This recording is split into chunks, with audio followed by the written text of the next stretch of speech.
Coming up soon, Chris and Stu will bring you all the latest in boxing, MMA and combat sports from around the globe. It's Powered 4 TV's powerhouse, Big Fight Weekly, 100% live. Here's some of the best clips of Big Fight Weekly from 2021. Welcome, welcome, welcome. It is episode 2 of Powered 4 TV Big Fight Weekly. We cover it fast, quick, boxing, MMA, quicker than Phileas Fogg around the world in a hot air balloon, Chris. And here is my co-host, Chris Hume. How are you, Chris? Steve Coogan. Yeah, not bad. That's great, yeah. Big Fight Weekly, faster than a Lyoto Machida crane kick to the face, Chris.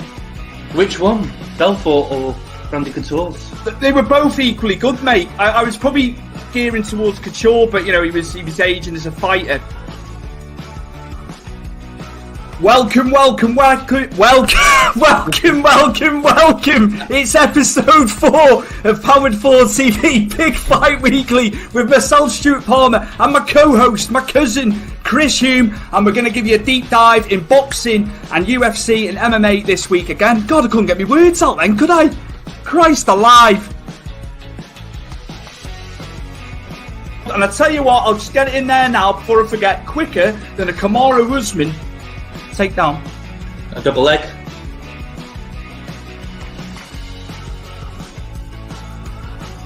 In a few moments, we'll be live in the studio with Chris and Stu.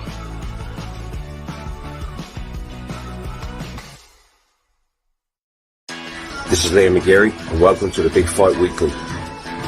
But yeah, I mean, I worked in construction, mate. Like, the recession kicked in and everything stopped. I was delivering TVs for this company, Fortuna, and it was crap, you know what I mean? But at least I wasn't so tired, so I could finish work quickly and then go to the gym, train for about 5-6 hours, and then go home, you know? So yeah, it was just a timing thing, and I guess it was the right time for me to go forward and pursue this fight career. Yo. This is Stephen USSR Robinson on Powered4.tv, Big Fight Weekly, for a special fight at Focus with Chris and Stu. Tune in. Boom! And the whole USSR thing was, I think it was just a gimmick where we thought, right, you know, turn pro now, let's go off the back of the red and yellow, the Ivan Drago shorts, Rocky wasn't a sensational hit. And I've been called it now for sort of 6 years within boxing, so we just decided to go along with it and you know, give it a go and see how it went. And it's worked well. Yeah, but you do look like him though, so you can't get away from that though. Right, yeah. I'm trying to look for a photo of me real dad just to show you I look not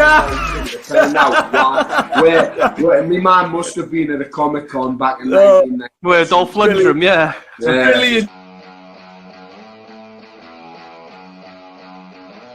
He can throw a few punches here and there and not have that worry that someone's going to take him down, because you don't want to be, you don't want to be on top of him, or you don't want him on your back, because he's like an anaconda, and he'll find a way to submit you. And like I say, he's one of the best in the UFC with jiu-jitsu, and I think he's got most wins in UFC with submissions as well. It's an interesting fight, and it is really like a tale of Dustin Poirier's cardio, Dustin Poirier's heart, all that shit he had to go through with Conor McGregor. He silenced Conor McGregor, let's just say, in the last 2 fights, completely showed his heart, his desire, And even Chael Sonnen has chimed in this week as well. He's going for Woodley to win this. How do you see it going, Chris? Well, personally, I wouldn't go off what Chael Sonnen says, mate, because Chael Sonnen's record when it comes to prediction, he gets it terribly wrong. Somebody said that below, but yeah, I'm with Chael on this one, but yeah.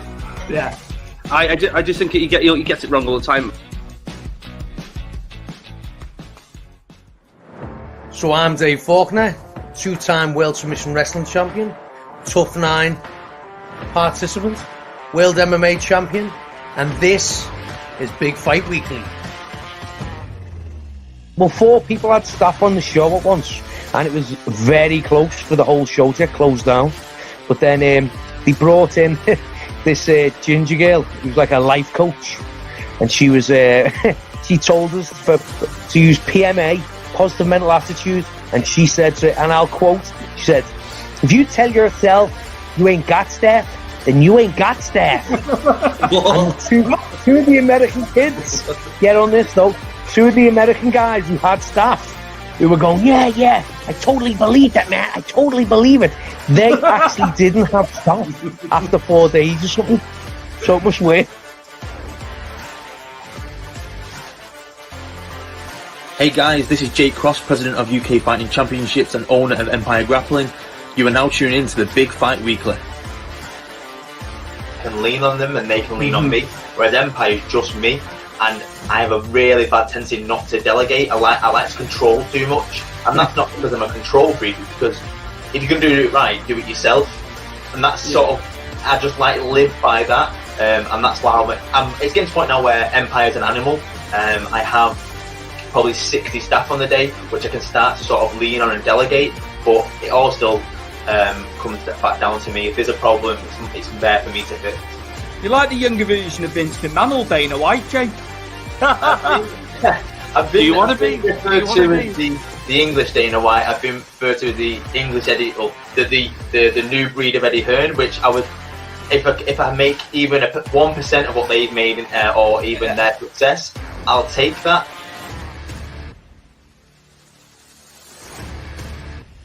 Hi guys, this is Thomas, professional MMA fighter, also ex-professional boxer. Make sure you tune in to Big Fight Weekly this week. Awesome podcast, get involved. Talking boxing, I'm going to say Marco Antonio Barrera. I used to love Ricky Hatton at the time because I was a big British boxing fan. And if I'm talking MMA, then I'm going to go with Chuck Liddell because he's the person who made me switch my boxing to MMA, and I just fell in love with the sport from then. Chuck Liddell when he fought Tito Ortiz, and then I was just, from then on, it was no looking back, and that was a long time ago. I started MMA when I was 31, so it's like I started late in my career, so I needed to get a move on, so yeah, I couldn't wait around too much to see what was going on there, so I just moved on, and got a few more fights, and then got HD management to sign me up on a management team, and then they looked after me from there. They got me all the fights, so I had some good management team.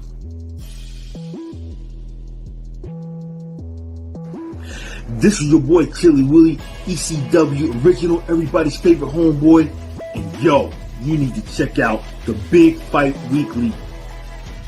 Who does tougher training on the body? Wrestlers, boxers, or MMA fighters? That's a good question. That is. That is Chili. really a good question. That's huge, man.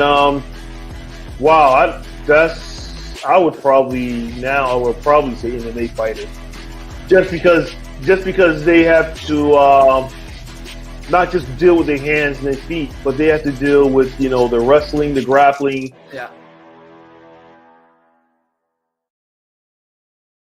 Yeah, but it's been a good long ride, hasn't it? We've had some absolutely fantastic fights, along the way since we started the show. You've got to jump out and say Brett Thomas and his constant Jake and Logan Paul, comments for the whole almost 12 months of us doing this. So there's been some sure good highlights. Thank you to all the guests that have come on as well. We've had a few of them, haven't we? We've tried to mix it up. It wasn't just about reviewing, previewing. We've tried to mix it up.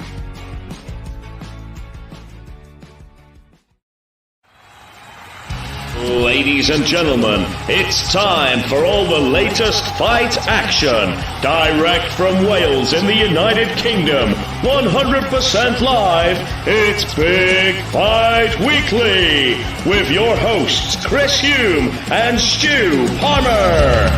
I look into the mirror and all I see is failure staring back at me. Welcome to Big Fight Weekly's Fighter Focus Special with Linton the Swarm Vassell. He is number 4 ranked heavyweight contender in Bellator. And give yourself a round of applause for UK's own Linton Vassell. How you doing? I am not too bad, and the sky looks absolutely fantastic over there. Just in Florida now, just loving up the weather. Before I head off tomorrow. I want to first and foremost apologise for the time differences. I got that completely wrong, so I have to, put my hands out and apologise for getting the times wrong with you before. So I do apologise. Yeah, it happens. It's all good. It's all good. It's funny because I was getting a massage, and Dom was calling me, and I was like, "Why is Dom calling?"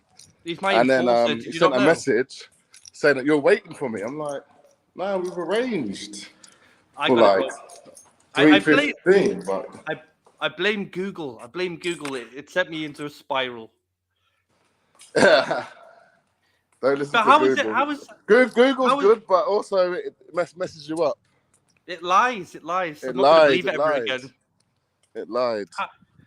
So how is life in Florida? So you're from the Milton Keynes. You know the typical English weather, the miserable and the rain, and sometimes we get the sun as you're getting currently. How is it over there? Comparison to it would be over. Well, you can see, right? Yeah, I'm jealous. You can see. So it's life's good here. The weather's good. Training's good. Yeah, all is well. I don't miss the UK weather. No, I don't blame you. But yeah, life's good here. It's nice and hot. Before I jump into when we talk about you versus Tim Johnson, I want to sort of dip into last night's UFC because you had 2 teammates on the card in UFC. And had three altogether. Did you? Okay, you had 3. I'm going to sort of pinpost Ian Gary because I've watched him through Cage Warriors and love the bones of the guy. I want to get your take on him. Also, I want to get your take on Gilbert Burns versus Hazmat Shemaev and how that fight planned out. And did you watch it? And how did you feel with how Gilbert did? So we'll start with Ian Gary. And how did you think he did for his second bout in the UFC? He did good. I felt like he slowly opened up in the second and third round. Maybe a little bit slow in the first. But he soon opened up, and then he was soon on his feet and, jabbing the guy, using his footwork and his distance very well. So, again, another great second fight for the UFC for Ian, young prospect, the future, as he's called. He's a good lad. He's a good lad, very talented. Yeah, I've watched him through Cage Warriors, and when I was watching Dorian Weeks and he was pressuring Ian Gary, and I thought, Ian Gary's his style's really good when someone comes to pressure him because he's very good with his strikes and his accuracy. Great footwork. Yeah, fantastic because he's in and out and he dips a lot. Yeah, it makes you pay, and he made Dorian Weeks pay in the third round with a hook, which he's very good for the hook. Yeah, and some head kicks, led some good head kicks as well. Very quick. Right, with his head very kicks. quick legs. I know. Yeah, hides them really well. But it's good to see, and I've seen people thinking, "Oh, is he overhyped because he didn't finish Dorian Weeks?" I think people understand that Dorian Weeks has got a durable chin, and he's a wrestler also. You know what I mean? And Ian Gary stuffed all the takedowns. He stopped it all. Yeah. And you know what? I don't like when people say, "I didn't finish him." Like, I don't know. Unless you actually do fight, you can't really be saying that because obviously the outcome is to try and finish people, but they're there to try and finish you as well. They're trained just like you. If you finish them, then obviously it's the bonus. It's even better. But yeah, don't get me wrong. Everyone tries to go and finish people. So like when people are like, "Oh, I didn't finish him, maybe he's not that good." That's you can't be saying that, man. That's some disrespect. That's how I feel anyway. No, I totally agree because not you, but when people No, I get what you mean. You, Chris. No, it's you. It's you. Yeah. I want to obviously we'll get to Gilbert Burns because that fight's a very big highlight of UFC last night. But stick to Ian Gary at the moment. Obviously people are going to comparison to Conor, and that's because he's Irish. And obviously that's the natural thing, and people will sort of progress to that.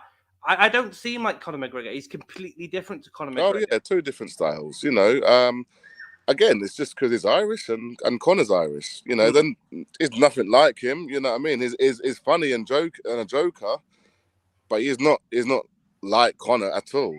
I don't know Conor, but what I see on TV, it's nothing like him. Well, I've met Conor a few times. Was nice originally in Cage Warriors, but as he built himself up in the UFC, I got the brush and got told to go away. But it is what it is. That's what fame does to you, I guess. I know, We'll drop Ian Gary because it was a fantastic win for him, and long he can get up that ladder and keep going what he's doing. Let's get on to your other teammate, Gilbert Burns versus Khamzat Chimaev, because a barn burner. A lot of people looked at that fight and thought Khamzat Chimaev, and I thought myself as well. I'm not discounting Gilbert, but I just thought because seeing what Chimaev was like, but also didn't know what he was like in a longer ratio of a fight. Yep. Gilbert Burns was fantastic. He was very unlucky that he probably gassed out in the third round and he put a lot of effort into the second round. Yeah, he clipped Chimaev and he's put a lot of doubt into Chimaev now. Of course. Is he ready for Usman? Is he ready for Kobe Covington? I know a lot of people say about is he ready for middleweight? But let's forget Izzy and all that. Let's focus the fight with Gilbert had with Chimaev. Fantastic showing. Gilbert will fight anybody, anywhere, anyway. Not in, he's not bothered, and he brought it, and it was exciting. Yeah, he made more of a fan of myself watching him. Yeah, I feel you. I say Gilbert doesn't care who you are, how big you are, how small you are. He'll fight you, and it very was unlucky. I actually had Gilbert winning. I felt he won the second round, and then. He was very close third, but he ended very strong in the third round. So that's why I'd give it to him, But anyway, he didn't get the win.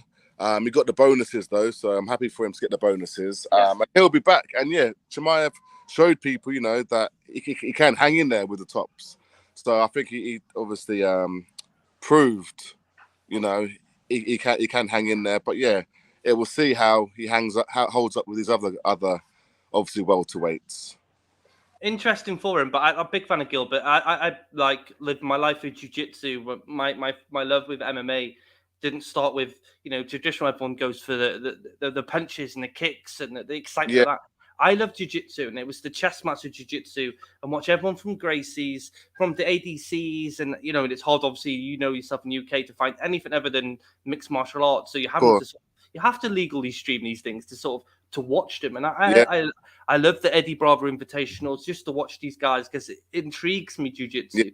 Everything about it, it's not blood and thunder. It is a chess match. I move here, you move here. You make a mistake and it's a click and I'm on it. And I loved about Gilbert Burns that, and you saw in a fight that as much as Chimaev is a very, very talented wrestler, sambo sort of guy, he wasn't willing to really go to deep waters with Gilbert Burns. No, he didn't at all. He didn't seem like he wanted to grapple at all with him.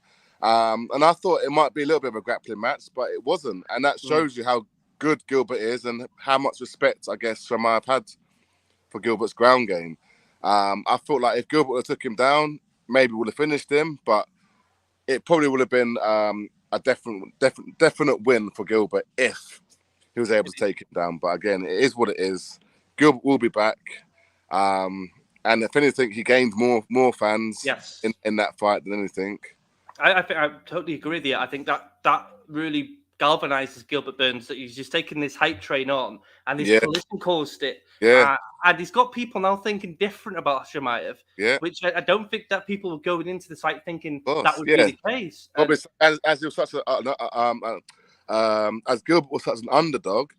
Obviously, probably people thought, Chimaev would run through him, but that's not the case. No. You don't run through Gilbert. Don't happen. I'm impressed with Gilbert. I think, he's grown a lot, and I've seen him through 155 going up to 170. Yeah. I was just the only thing I worried about wasn't the skill set with Chimaev. I think it was just that Chimaev is naturally bigger than Gilbert. That was my worry. But he proved me completely wrong. I sat in my bedroom this morning because I didn't stay up for it. I'm too old for it with 3 kids now, you see, Linton. I can't stay up any longer. So I'm really impressed. I think, like I said, he's made more of a fan than I've ever been with Gilbert watching that. Right. But we'll side part now. We'll forget UFC because, That's UFC. Let's think about yourself going forward this Friday against Tim Johnson. How do you feel as a fighter? Not as a fighter because you are a fighter, but going into a massive fight for you because you've got 3 on the bounce. You're on a 3-fight winning streak, close to Ryan Bader, close to getting that revenge. And I rewatched your fight with Ryan Bader today, and I don't think he did that much, and I don't like the stoppage. And I said this to Dom before you came on, and I was like, I wasn't impressed that you were stopped that early because I didn't think you were taking shots, but it wasn't that much danger of stoppage. I know. It is what it is. At the end of the day, it's happened now, but that there, obviously, for me, revenge is sweet, man. So I've got unfinished business regardless with that guy. I didn't perform like I usually do in that fight. That's how I feel. But he got the win regardless. But I feel amazing. Heavyweight is my division. You look at long. I was at light heavyweight. I did well. I got 2 title fights. Didn't win them though, but I did well in light heavyweight. But now I found the real weight class that I should be at, and 3 big wins. Get this 4th win. I'm not looking past him, but confident I'm gonna beat him, and then looking for that world title next. But Tim's a big strong bear, as he's called, the bear. So I just got to be ready and put this bear down, which I am 100% ready to go. These lessons, and I learned this from Don, and I'm not going to say losses because they're lessons, aren't they? Now, this is what he's always told me, because Don I look to, he's been my idol, so he coached me into these sort of things. And I'm going to go with what Don says, it's lessons. So the lessons you've learned from Ryan Bader, and you've learned from the Phil Davis's losses, because you know, 2 big guys, you've done fantastic. So we're going into against Ronnie Marks. We're looking into these sort of fights that you've had. And Ronnie Marks, everyone's thinking, oh, jiu-jitsu guys, so what's Linton going to do here? You did fantastic. You took us back. Yeah. And you took control. Yeah. And it's the weight you have and those hammer fists, and you just laid it all on him. Elbow. Straight up and down. A lot of heavyweights and fighters don't use. They don't use all their tools.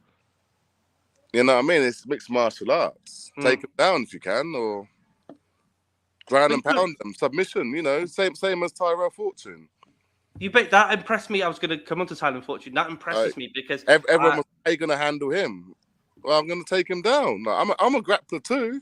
Just because he's a wrestler doesn't mean I can't grapple with him. You're from the UK. You're not allowed to do that. And exactly. So you know what's so much sweeter when I tell people I can do it and I do it. So that's what's so much sweeter than, I shut all them doubters up. Yeah, but I love that. That's what I think is like, as UK guys, and you've watched it for the years, any fighters that came on to say for UFC, for example, because everyone would probably more know that than Bellator at the moment, but they all come in and they're all bangers, but couldn't stuff a takedown. When they got taken down, that was it then. You knew that it was game over. Yeah. But and I watch you against Ryan Bader. Yeah, you were still willing to go against a guy who's a collegiate wrestler, like their Fortune. You were still going for these guys. And I'm like, I love it, because people don't see this from the UK guys. They think we're just bangers and we've got good strikes and we've got some good leg kicks, but we haven't got no takedown. Yeah, and no grappling skills. That's it. And it's a change now. And that's what I love about it. And I look at, say, UFC London, just for the amount of UK guys we had, and it wasn't just London UK as such, it was Wales, it was Scotland. Yeah. People are seeing different things now coming through the UK. We're not just strikers anymore. Yeah. We've got everything. And this is what I love about it. And this is probably maybe why I'm a bit biased, because I just love to see it. I grew up on Cage Warriors. I watched Cage Warriors. Cage Warriors was the show, man, back in the day. Yeah, you fought on Cage Warriors. Yeah. And only the one time though, but yeah, I did fight on Cage Warriors. You got to have one step in Cage Warriors, haven't you? I loved it, and I love seeing you against this Tyrell Fortune, who obviously I don't know much about, because obviously in the UK we don't get the sort of college collegiate wrestling sort of thing. Yourself, we don't do that in our schools. You play tip, maybe. That's probably the biggest thing you can get. But you took him down and you did it well. And I was so happy to see that, because it's like, Now you're seeing that UK guys, we're not just fighters, like strikers. We're not just ordinary guys anymore. We learn everything, and we're coming to shock you. And that's why I'm very impressed. Thank you. You have to learn it all. You can't be a one-trick pony. No, definitely not. And some fighters are one-trick ponies. But it's mixed martial arts, so mix it up. And you're good at that, though. You mix everything up, and people think you're going to strike, and then you take them down. But you go into heavyweight now. You've got more mass on you. You've got everything you want to be, because as we spoke on the phone, is you were light heavyweight, and that killed you to get to light heavyweight to 205. But now you've got that freedom to be who you want. You're not sacrificing anymore. Yeah. You're being Linton Vassell. I don't have to do that. I be me now. And I can let go of everything, and I'm really put it on the guys who's standing in front of me.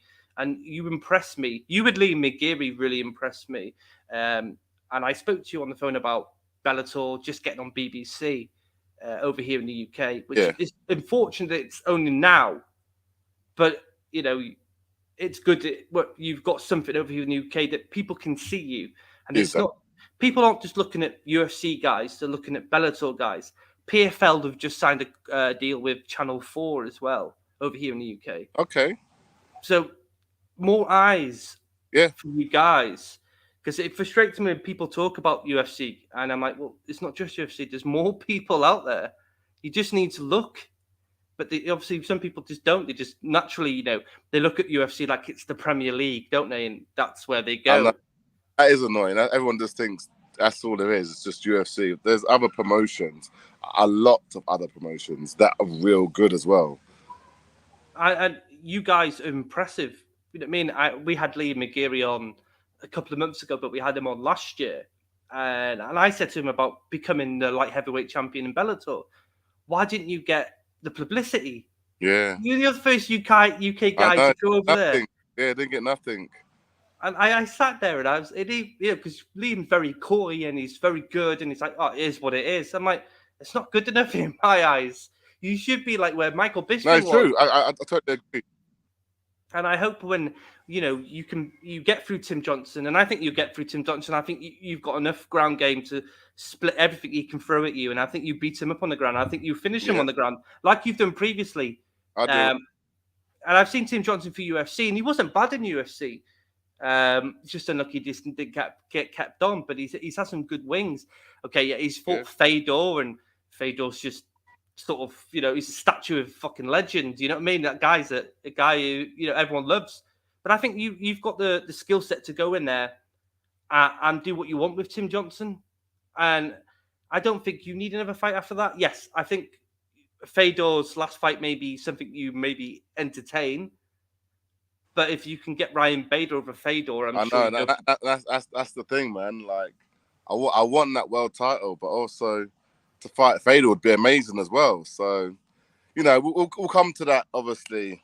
When it happens, but of course.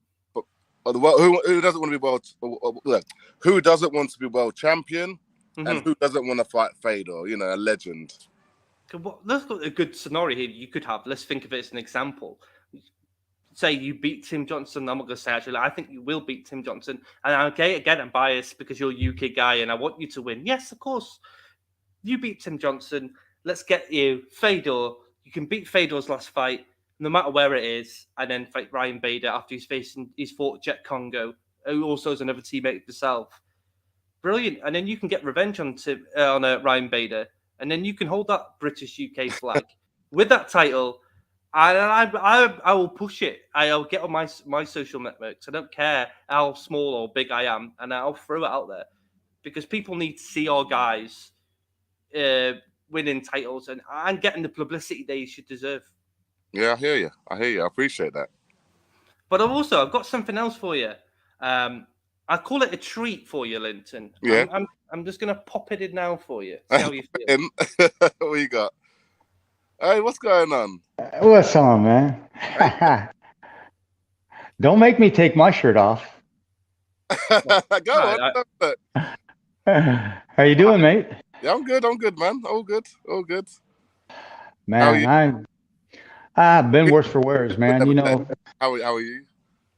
it's been a bad year, as you know, but you know, I'm getting back, you know, and slowly. And I appreciate you coming on my friend's show. You know, they're really good guys. I have to agree with them that, you know, the problem is you guys have never really got the stories told about you, the success. That's why I've clung to you and Liam for so long, because you know I've seen the true talent. I remember when you and I were having a conversation, and we were talking about, you know, I heard you guys talk about it a little bit earlier about the cut to light heavyweight, and me and you talked about, you know, you going to heavyweight, and then I remember interviewing you, and we talked about how good cheesecake was, you know, but it doesn't look like you're. I love cheesecake.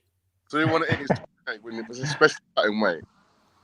But it doesn't look like you're eating cheesecake now, man. You probably look like you're in the best peak performance I've ever seen you in, Linton. What has you in? I mean, because obviously you've done something. You've bulked down quite a bit. You're still muscular, but I noticed in your, you know, really what the last fight. I'll be honest with you. The last fight I watched was the Sergey Karatnov fight, and you destroyed him, bro. And his record's a lot better than Tim Johnson's. You know, Tim Johnson doesn't even have half the skill set or mindset. And, you know, I have to agree with Chris. I think you're going to do, you're just going to walk right through him, mate. You know, the thing of it is. I feel good, feel confident, feel good. I feel like I've just stayed the same in the fact, still training, but just been a little bit more smarter. Rather than, you know, keep pushing my body to the limit, then I'm a bit tired today. Take today off, hit tomorrow hard. Or take 2 days off if you need it, hit the next 2 days hard. Rather than every day hard. Burn yourself out. Before you know it, you're sick. And especially when you're cutting weight as well, it's like, I can't be doing this anymore. I'm getting sick. I'm getting injured. Because I'm trying to, every day is trying to be hard. No, you can go in the gym and just drill if need be. Yeah. Maybe it's a sparring day, but maybe your body's a little bit too banged up today. Maybe just go in and you know, do 2 rounds instead of 5 or whatever, or 5-minute rounds, do 3 minutes. You know, and I felt like keep doing that, keep staying on top of my obviously physical health and well-being, and you know what I mean. I feel like I'm in my best shape, as you said. I feel like I'm in my best. The mindset's good, just good to go. Yeah. You know, I wasn't even going to be on today's show, and, you know, it's really my fault because of the time scheduling and everything. But, you know, it's not your fault. What you want about? It's nothing to do with it. It's my fault. I blame Google, and I got it all wrong. It's just one of them. You know, I mean, there's so many time zones to sort of piece together. Where, you know, you think, right, it's 9 o'clock here in the UK. I won't be that far behind someone else. You know, it's one of them. And, you know, again, I apologise to you, Linton, for making that sort of boo-boo, but it's what it is, isn't it? Yeah, I know what you're saying. Well, I'm going to have to shoot, boys, because I've got, obviously, fight week, and I've got a lot of things to do. Yes. Right. Hey, let me get a couple more questions. Let us get a couple more questions. Hey, can we get a couple more, Len? Can we get 2 more questions out of you, bro? Okay. I just want to know what your thoughts are going into the Tim Johnson fight. But before you answer me that question, you know, not Chris, you don't even know this. Linton has you call it his friends and his fight family, but it's really the squad. You know, how much has the squad meant to you moving forward into this Tim Johnson fight? Oh, without the squad, I wouldn't be here. I wouldn't be the level I am, winning these fights. Without these people every day, day in, day out, pushing me, taking me to that next level, I'd probably be retired. You know, or probably be another promotion. Yeah. These guys train just as hard as me, if not more. I need them just as much as they need me. So that's why they're my squad. They're my family. I need them just like they need me. Yes. And if you look at my name, I went ahead and showed your family some love. I was going to say, I saw that. He asked me this before, and he's like, "Shall I put it?" I was like, "Yes, go for it. But, you know, I don't want to steal Chris's light. You know, I just want to if you let Chris ask 1 or 2 more questions, mate, I really appreciate it. I wish you the best of luck this week for Bellator, you know, and absolutely right, man. You need to get more success out there more in the UK. And, you know, I've got great friends like this. So you know, it was an honor for me to have you on their show. You know, it's a privilege because, you know, I'm worldwide and I like sharing people with everybody. And a lot of times people nowadays, they think, oh, well, if you share somebody, there's got to be something behind it. No, there's not. It's just if everybody was to come together and we all ate at the same table, the world would be a much better place if we all shared each other and grew together. Right. And that was the whole intensive purpose. And that's why I told him, I said, you know, I'll get Linton on your show because I love the show and he's a great interviewer. But I'm going to go ahead and let him ask you one or two more questions. I'm going to dip out here, but I'm going to let him ask you one or two more questions. But thank you, mate. Good luck. Go do it. And like I said, don't make me take my shirt off, bro. I love you, mate. We'll talk to you later. Thank you. Take care, mate.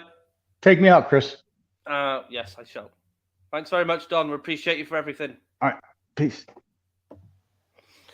Right, I'll give it to one because obviously it is fight week. I won't give you any more than what have you. What would it mean to you beating Tim Johnson this weekend? What in your mindset? What does it bring, and what gives you the future for Linton Vassell? I mean, it's hard to explain because it's a different feeling when you've put so much into doing what you do, like training every day, move country, and sacrifice so much.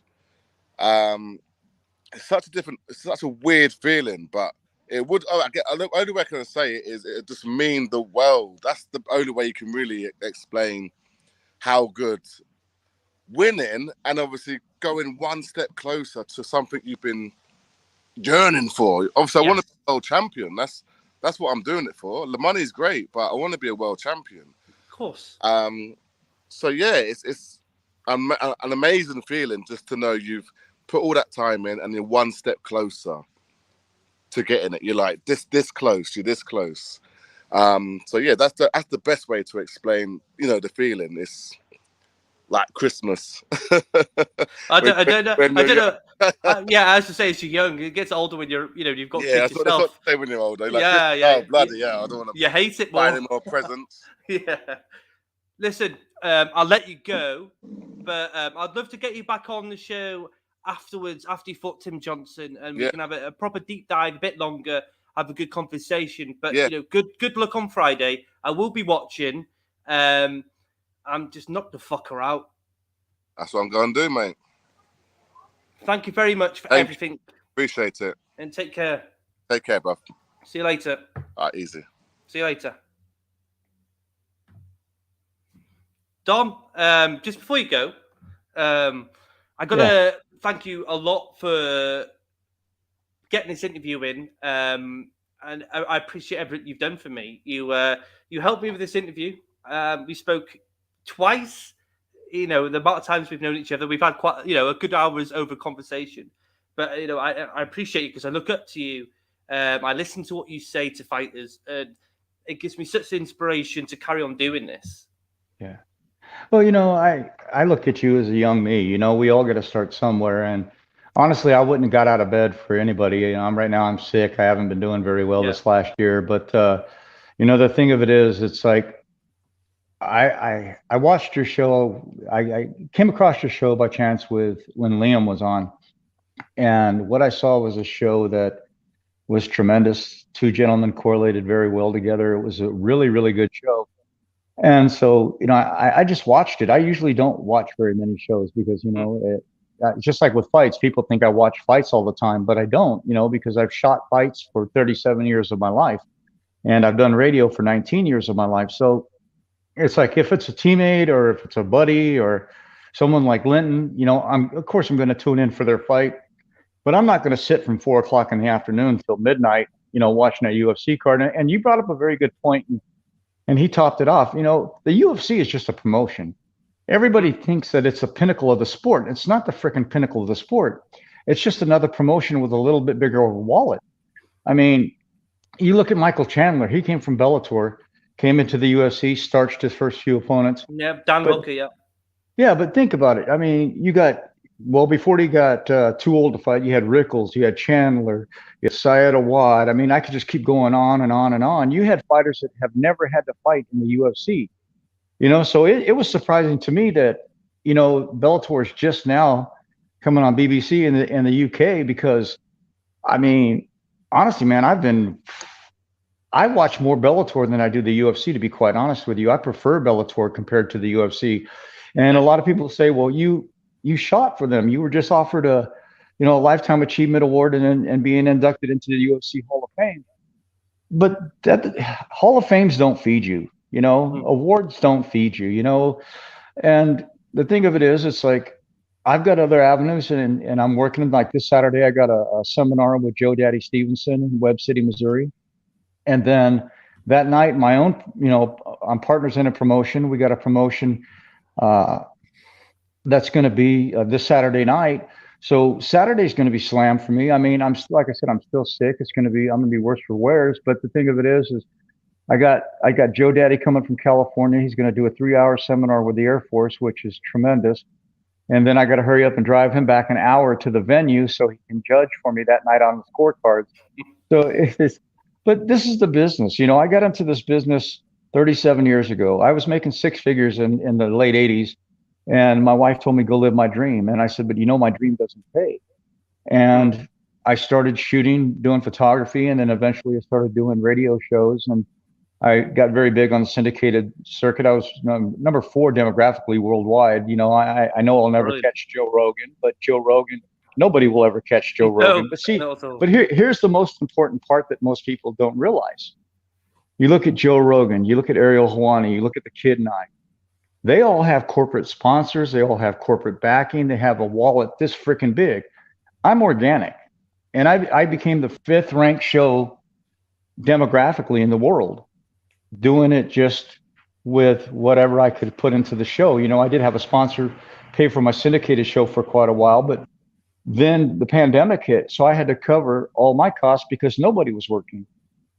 So it's like, the show continues to grow. It continues to do things, but I'm like you. I like branching out, and I heard you talking with Linton about possibly having to bring somebody else on the show, depending on my health. I would like to do a show with you. We could do a cross-generated, across the pond show and create different things. I'd love to do that with you.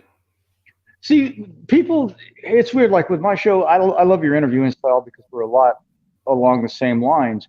Appreciate it. But a lot of people they don't understand real. It took me 3 years for the real aspect of a show, because everybody always wants this, hidden agenda bull crap, or, throw the fighter under the bus. And I love the way you did that on that lesson. That's truly what it is. You see, a fighter looks at it differently. Mm-hmm. If you come at them and you say, well, you lost, well, that's kind of leaves them in a disgruntled aspect. But if you say you were taught a lesson, what did you learn from that lesson?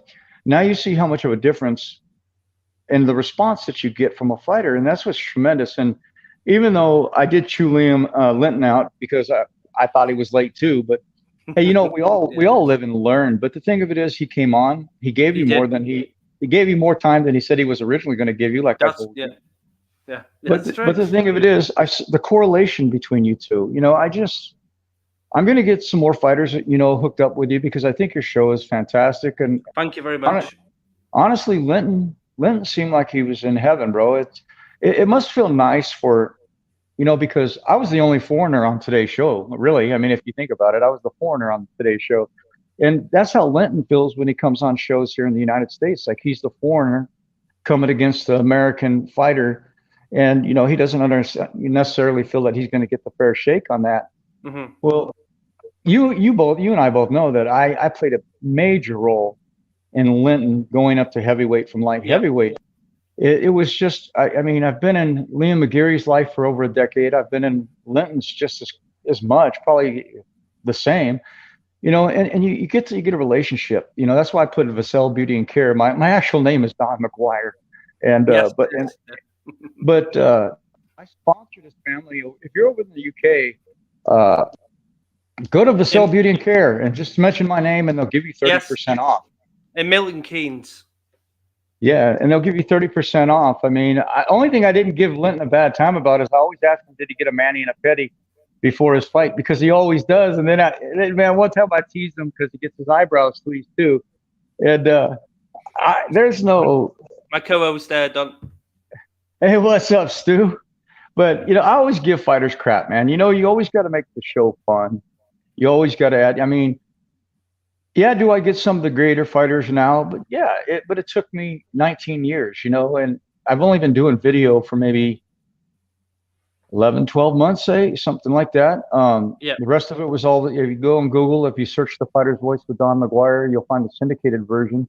And you could probably listen to the rest of your life. I mean, there's probably close to 20,000 episodes on there. So, I mean, there's even like my 500th episode was a 6-hour show. I had Pat Miletich.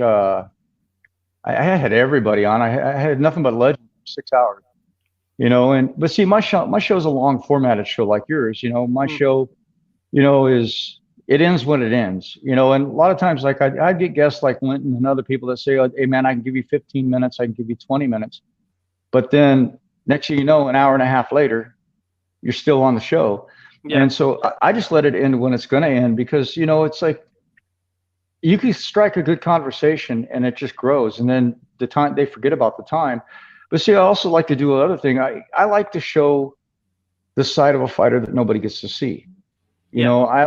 Because when I do my show, I want people to see what they don't see on Wikipedia, what they don't see on television, what they can't find on social media.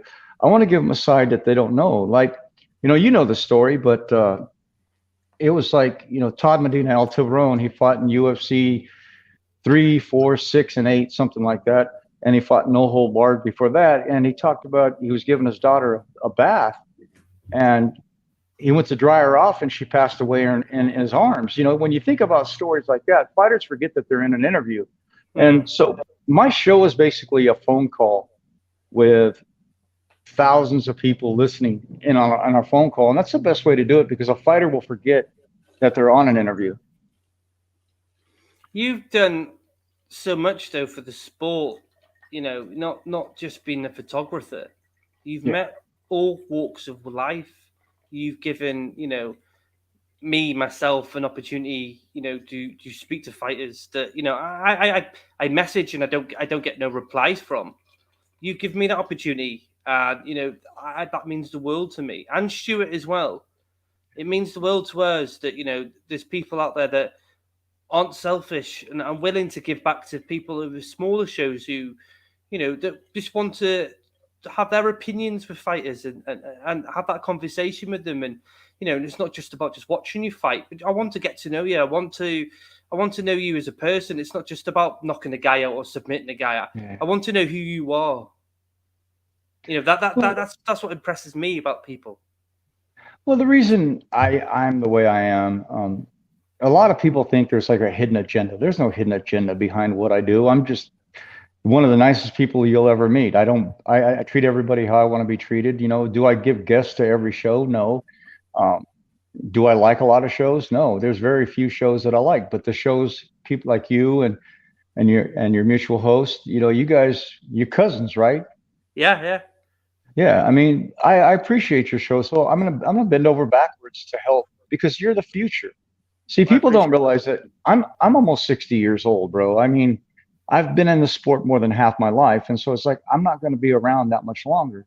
So what I see in you is a young me, and so what I want to do is be able to give you the ability to do what I do, get the guests that I do, be able to have the shows that I do, and you're the future. You and your mutual host, you're the future, and that's why it's like I shared this this interview on a bunch of pages. I've shared other interviews. I think you guys got a great format. It's sad that your mutual host is going to be leaving in July. I wish he would change his mind, but the thing of it is what you guys are doing needs to be done in the UK. There's not very many shows that I've seen from the UK that have the quality, and if you just, like I said, I would rather have quality over quantity anyway. And that's what makes a show. And yeah, I do have Matt Hughes, I do have Kenny Johnson, I have everybody, on my show, but I don't look at them as the sport does. They're just my brothers. These are guys that I grew up with. These are guys that I grew up in the sport with. And I'm very fortunate because I get opportunities like that. But since I was given the opportunity, why shouldn't I give people that are working as hard as you and your mutual host, why shouldn't I give you an opportunity? See, that's the thing. We talked about the UFC Hall of Fame, me turning it down. Hall of Fame hasn't paid squat, hasn't put any money in my pocket. I'm already a 2-time Hall of Fame inductee. It doesn't mean nothing to me. What means something to me is being able to give a guest one of the greatest interviews they ever had. Like I told you, I don't care if I get a like, a share, as long as I know that my guest walks away getting the best interview possible. That's really all that matters. And you bang on there. That's the sort of legacy that I myself want to sort of give doing something like this. Stuart, who was my co-host, it was the guy that pushed me to do this, because usually I'm the guy that I watch it and then, people would send me messages going, Chris, what did you think? What did you think? And I'd be like, such. And I'm not really getting my voice out there because I don't know. I wasn't that I was scared or I was worried about what people would say, because I don't give a shit what people say. I was brought up with my mum as a Scouser, and she always taught me is you say it how it is, and don't worry about what anyone else says about you.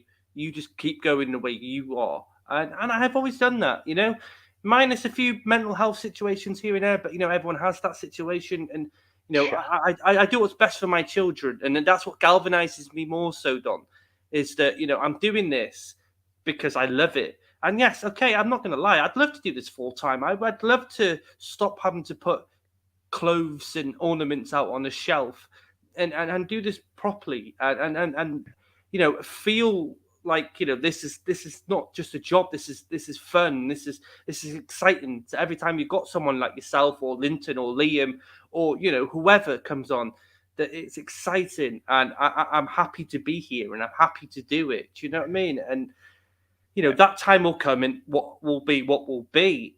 But I got to say to Stuart, my co-host, it was him that put me on this path. Because otherwise, I'd just be another guy on Twitter that now and again would comment on someone's status going, yeah, that was a good fight. Really enjoyed it. This guy did this better and what have you. Because if it wasn't for Stuart, I wouldn't be sitting in front of you and we wouldn't be talking. Yeah, I know that feeling, bro. I've been there a couple of times. Like I told you, I was with ABC, NBC, CBS, and Fox. I did a show with Chris Matthews from Hardball. And I got tired of being handed a 3x5 card and not knowing who was coming on the show and having to ask scripted questions. So I walked away from radio for a year and a half. And it took one of my sponsors to hit me up and say, hey, man, we really miss you on radio. And I said, nah, I'm not doing it no more. And he said, man, you're the only one that can tell the fighter stories right. And I said, man, you got me, bro. I said, all right, let's do it. And I've been doing it again. I came back after a year and a half hiatus, and I've been doing it ever since.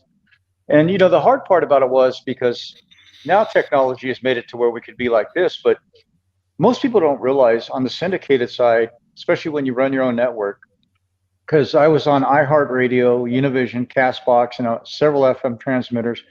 And then I was at a dual syndication in the Philippines, plus 5 RSS feeds worldwide.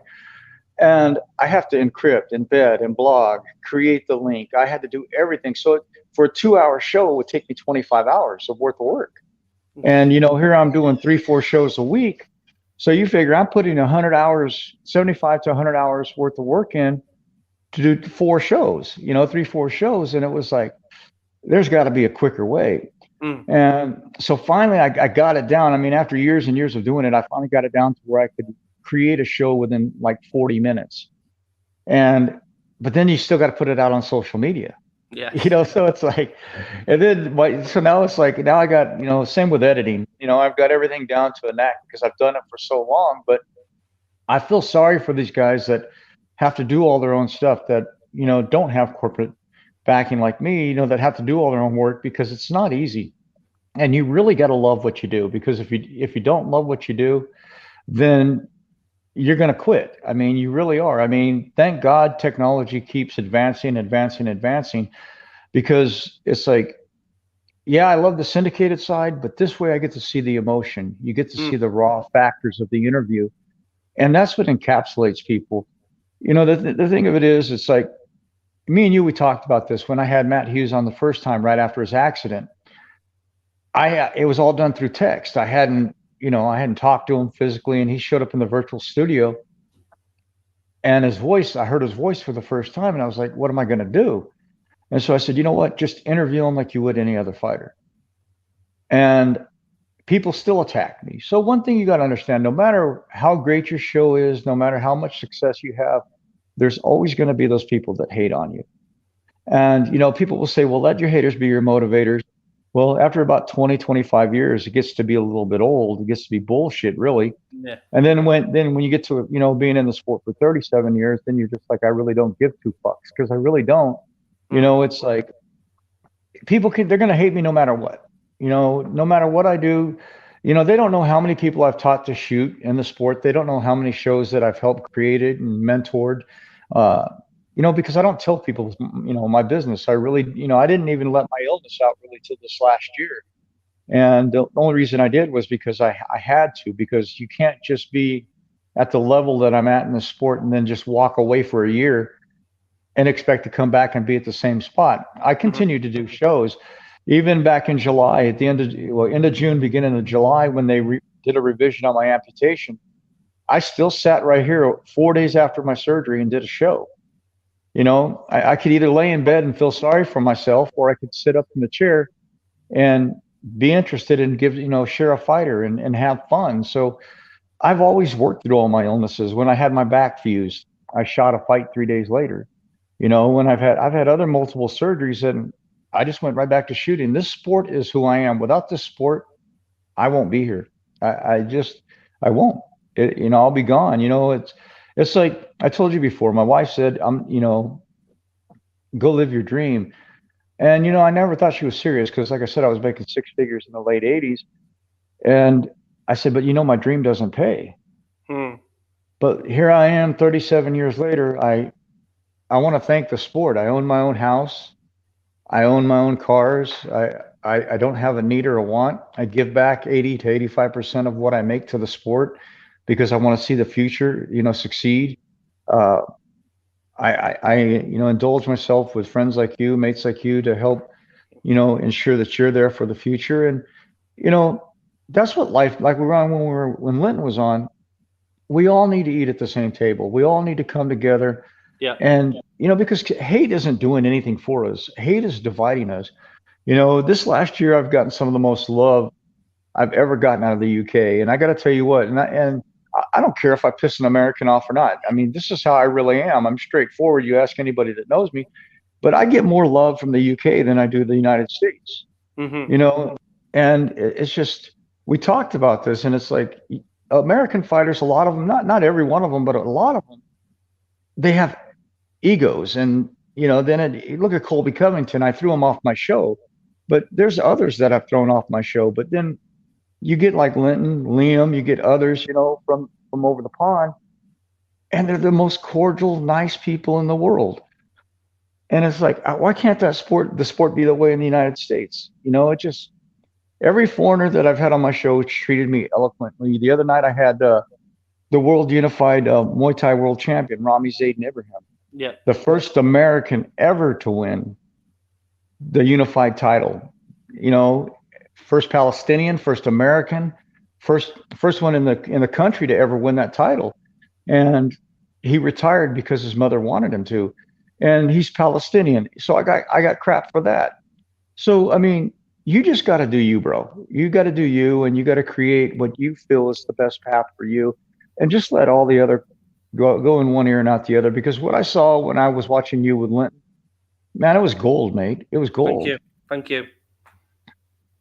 I was nervous, Don. You know what I mean? Because you see, because I've done this show with Stuart, my co-host and my cousin. I've done this from day dot with Stuart. I've only done maybe one episode without him, and it didn't go very well because me and Stuart have that sort of flow and the chemistry. Like how we got now. It's hard to find that with people, that you can have the banter but be serious all in one go. Some people don't get what you say. Some people don't, they can't maybe not find you funny, or you don't, I actually think sometimes I wish Stuart disagreed with me with certain fights, but, I think Stuart looks at me like, not the guru, but, when it comes to MMA, he goes off what I think.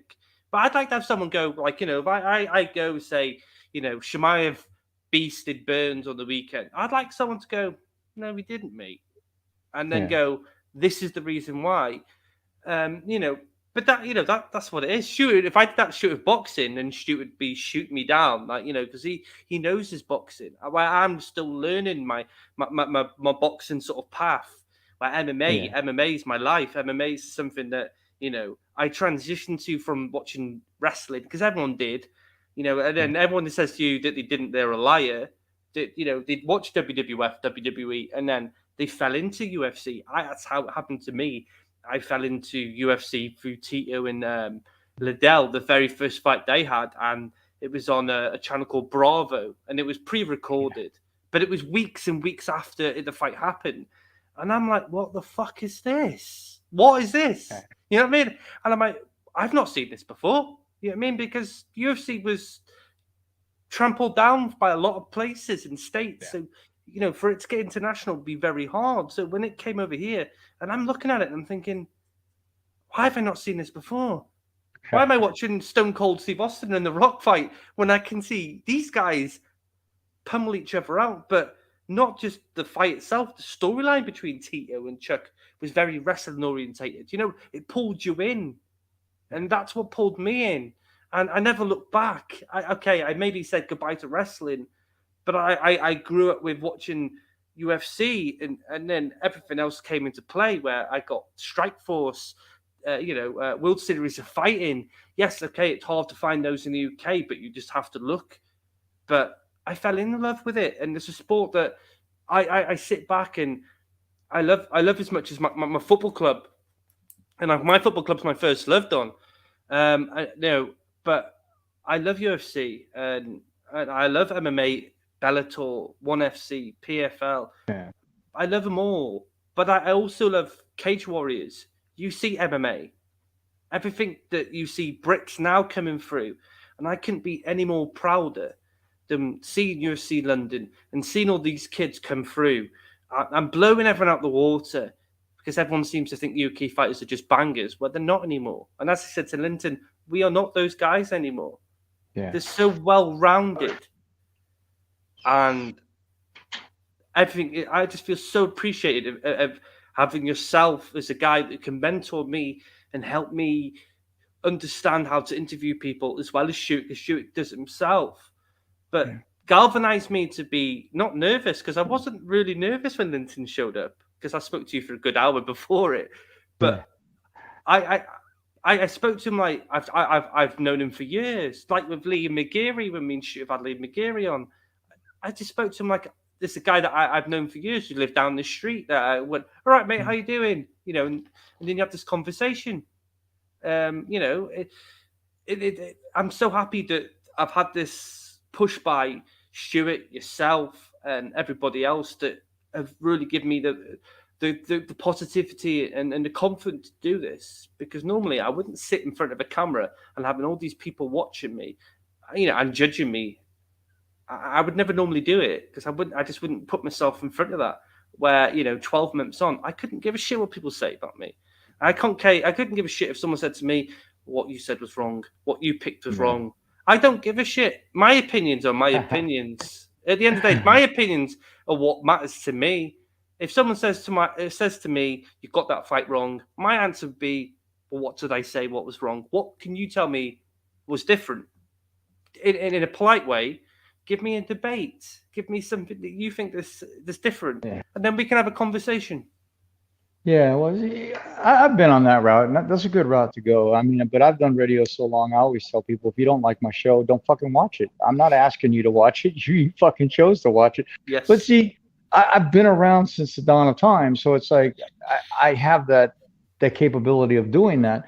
And I mean, like Mayhem Miller, I put him in a spot on my show.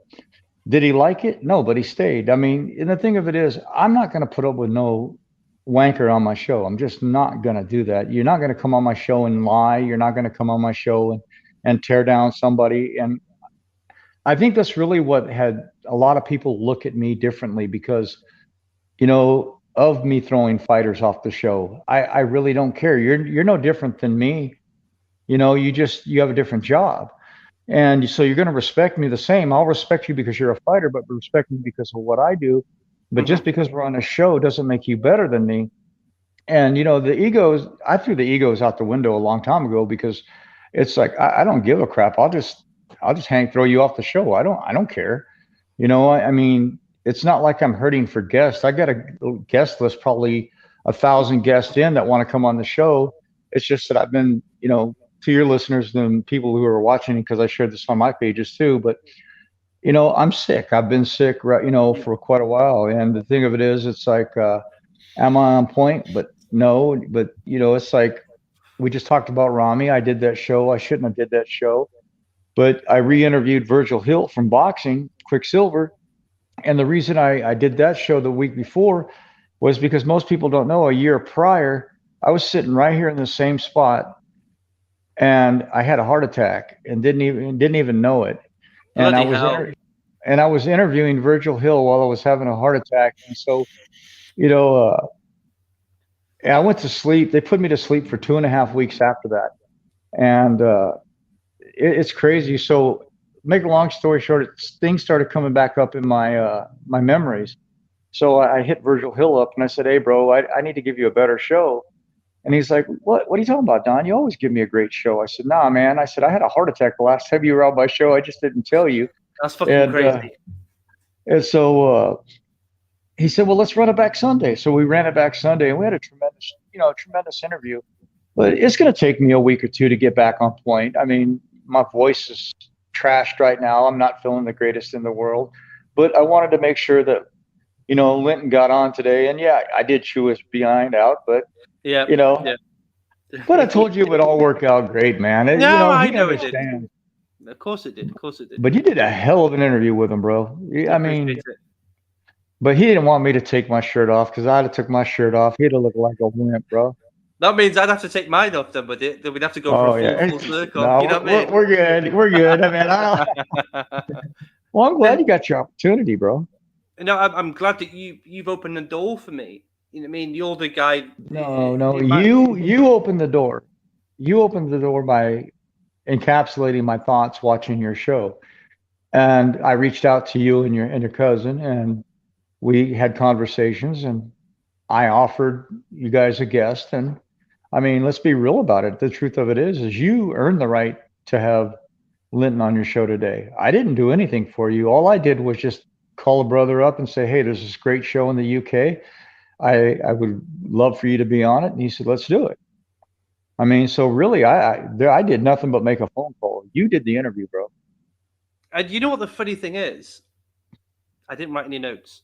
I watched a lot of stuff today, in between watching football, soccer for you. I told you. But I didn't write any notes. I went off my knowledge. And your heart. Yeah, and listening to, obviously, your prior podcast. And obviously, yeah, I did listen to a lot of different things. So people have spoke to him recently to the build-up of his fight. But I didn't want to be generic. I didn't want to ask generic questions. Yes, okay, asking him about Tim Johnson fight is going to be generic, because it is what it is, because it's next week. You know what I mean? I wish I had a bit longer with him, where I could ask about his family life and, move the process of moving from Milton Keynes to South Florida. But, I feel like, we've got a good rapport there, where I can ask him to come back on again, and me and Stuart can sort of surgically open up those sort of conversations with him after he's had a fight with Tim Johnson. Oh yeah, you could have him back on next week. He would come back on in a heartbeat. He thoroughly enjoyed your show. That I could tell.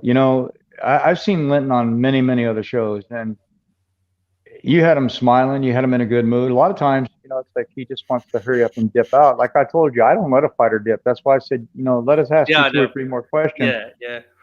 But I already told you from the beginning it was going to be longer than 20 minutes, and it's like, by the time it was said and done, I think it was a 40-minute show. So, I mean, you don't ever listen to what fighters tell you. They'll tell you, "Oh, I give you 15 minutes. Hell, I've had fighters say, my fault. That's my fault, though. You said to me on the phone when I said, you went, "No, you should have done that." But I'm like, I feel like it's naivety for myself. But at the same time, I'm very appreciative of these guys coming on the show, because me and Stuart tries so hard to get, we don't want to just break down fights. We want to speak to people.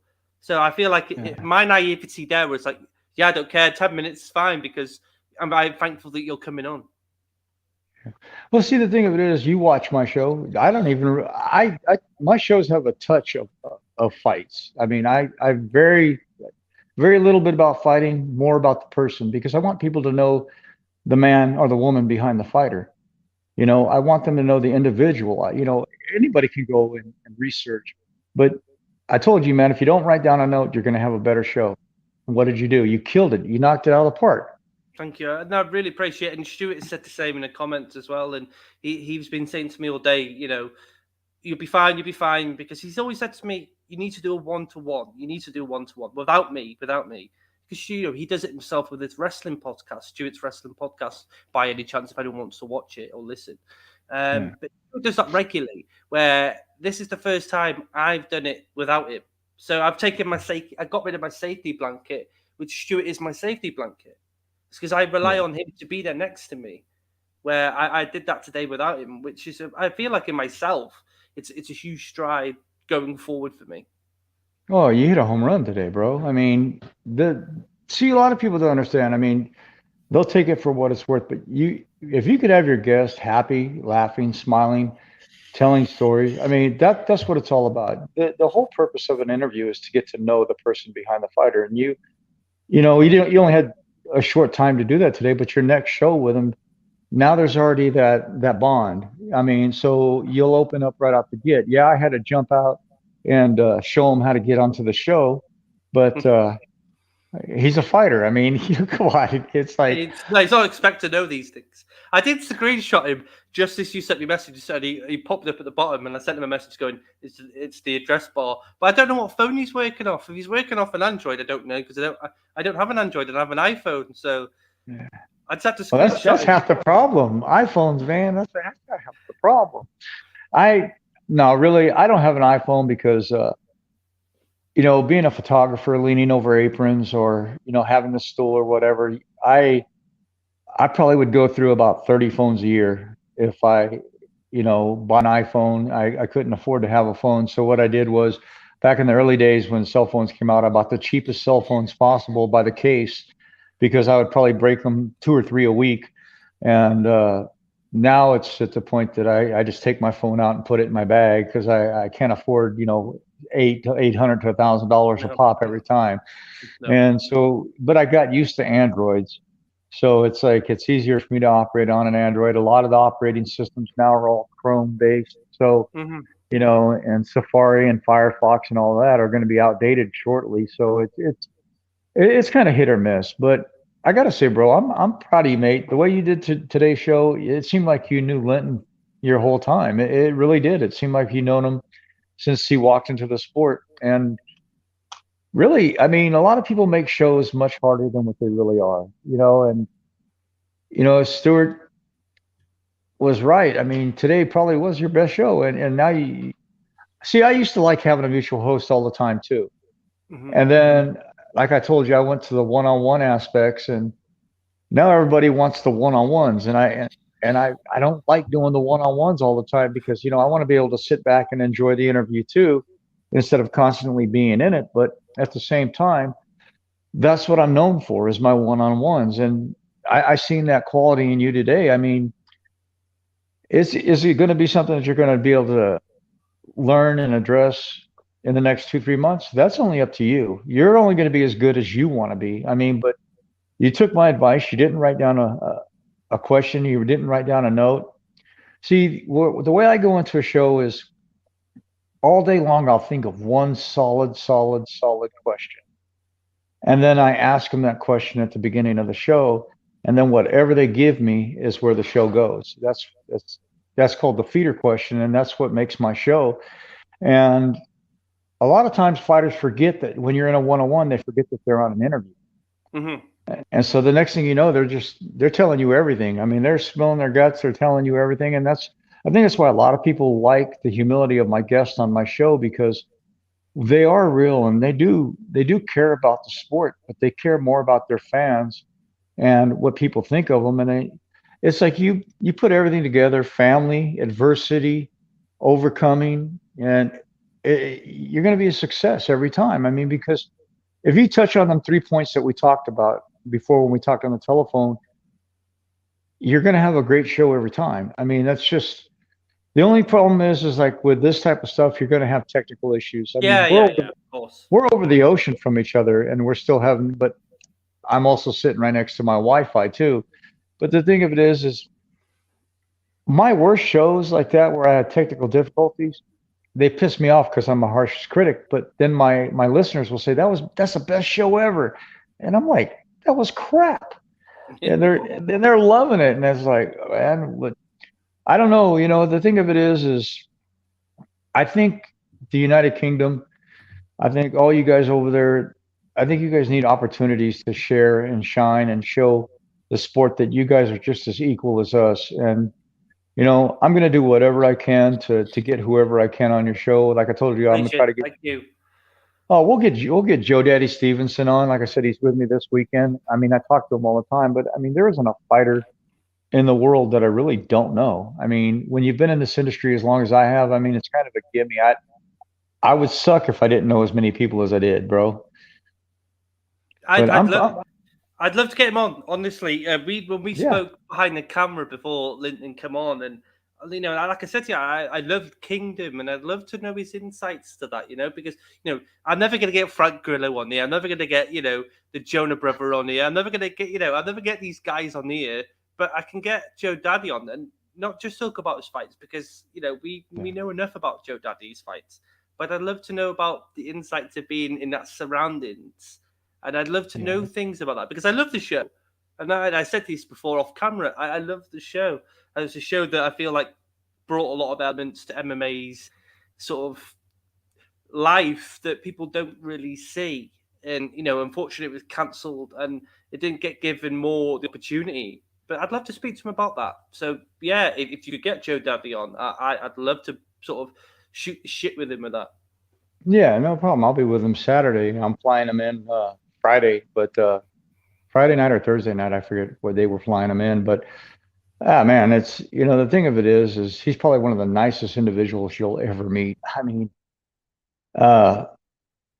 I think he's probably the nicest guy in the sport that I've ever met. I mean, he's just truly the most humble man I've ever met. And I mean, I don't have a problem getting him on, man. I believe in you, so I'll do whatever I have and use whatever resources I have to help move you forward. I mean, hell, if you want Steve-O from Jackass on your show, I could do that too. Did you freeze on me? Yep. Yeah, he froze on me. Well, we'll give him a minute. Chris. Yep. I'm going to go ahead and I can't end his. I'm on his show. He froze. It left me on his show. I'm not going to do anything to my homies. You know what? Tune into their show next week. Have a good day and God bless.